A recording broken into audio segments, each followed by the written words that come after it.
In this video, I am trying to discuss the topic neck space infections. This is not an elaborate discussion, only the points from the score down is included and the supporting diagrams are taken mainly from the Gray's anatomy. So it's very important to know how the cervical fascia is divided. The cervical fascia is divided into a superficial layer and deep layer. The superficial layer of the cervical fascia envelops the platysma and the muscles of facial expression.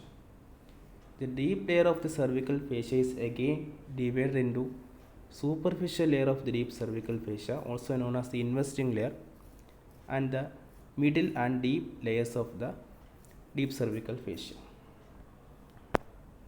So the superficial layer of the deep cervical fascia is very important. It's attached superiorly to the superior nuchal line of the occipital bone, the mastoid process, the zygomatic arch, the inferior border of the mandible, the hyoid bone, and the spinous process of the cervical vertebrae. Inferiorly, it is attached to the manubrium, the clavicle, the acromion, and the spine of the scapula. So this investing layer forms the roof of the anterior and posterior triangles of the neck.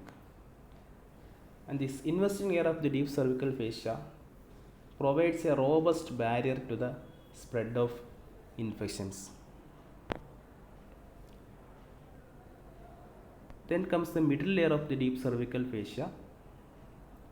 It splits to invest the thyroid gland, trachea, esophagus, and blends with the carotid fascia laterally.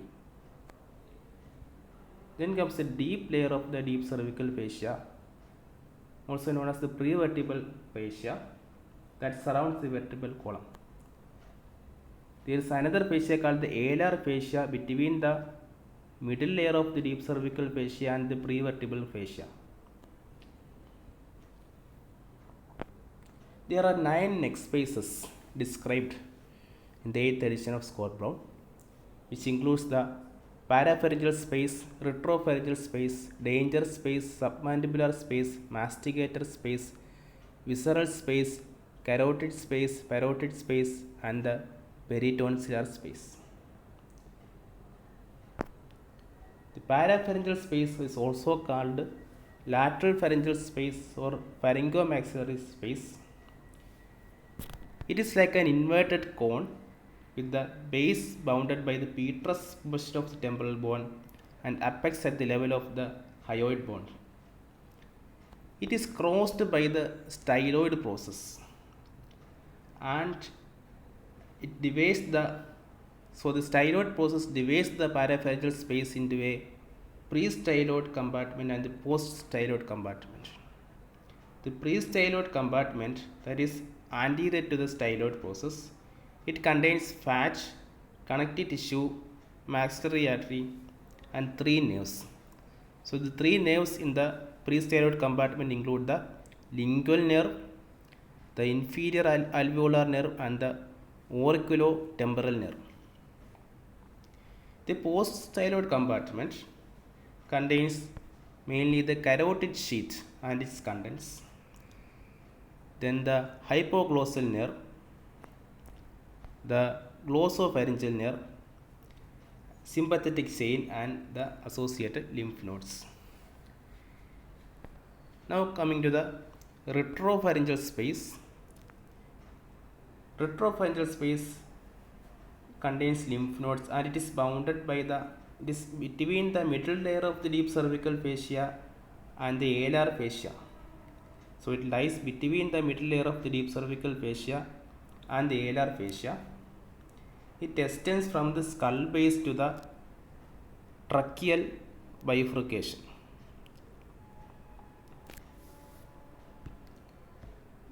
The danger space, it is between the alar fascia and the prevertebral fascia and it extends from the skull base to the diaphragm.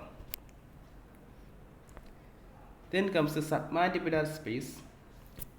It is bounded by the floor of the mouth mucosa cranially and the mandible laterally, and inferiorly it extends up to the digastric muscle. The anterior and posterior belly of the digastric muscle forms the inferior boundary of the submandibular space. And the mylohyoid muscle, you can see the mylohyoid muscle, the mylohyoid muscle divides the submandibular space into two compartments. There is a sublingual compartment and a submandibular compartment. These two compartments are continuous posteriorly around the posterior free edge of the mylohyoid muscle here. Then comes the masticator space. Masticator space lies inferior to the skull base and is bounded by the pharyngeal mucosa medially and the medial surface of the ramus of mandible laterally. Here the superior constrictor muscle forms the posteromedial border of the masticator space, and the masticator space is divided into four compartments.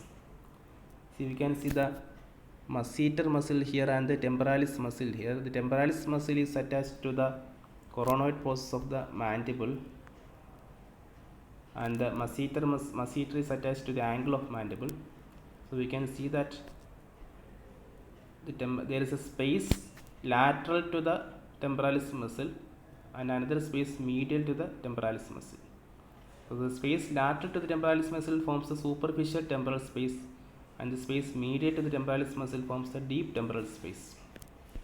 And between the mandible and the masseter muscle there is a space called the masseteric space, and there is another space between the pterygoid plate and the angle of mandible. So we can see this space is called the pterygoid space. So these four spaces are the compartments of or the subdivisions of the masticator space.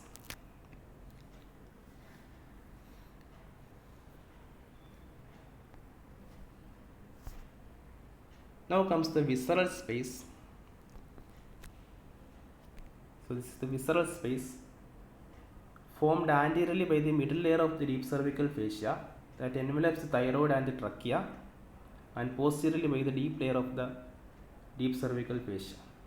And the visceral space contains larynx, hypopharynx, cervical, esophagus, proximal trachea, thyroid and parathyroid glands. Then the carotid space, we can see two carotid space laterally.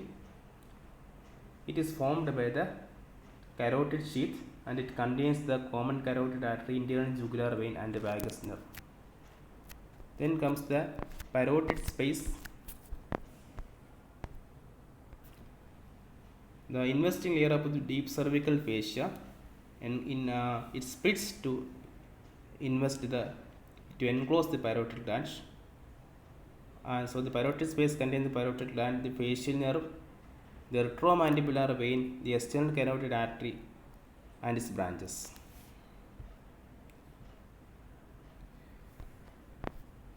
Then lastly is the peritonsillar space.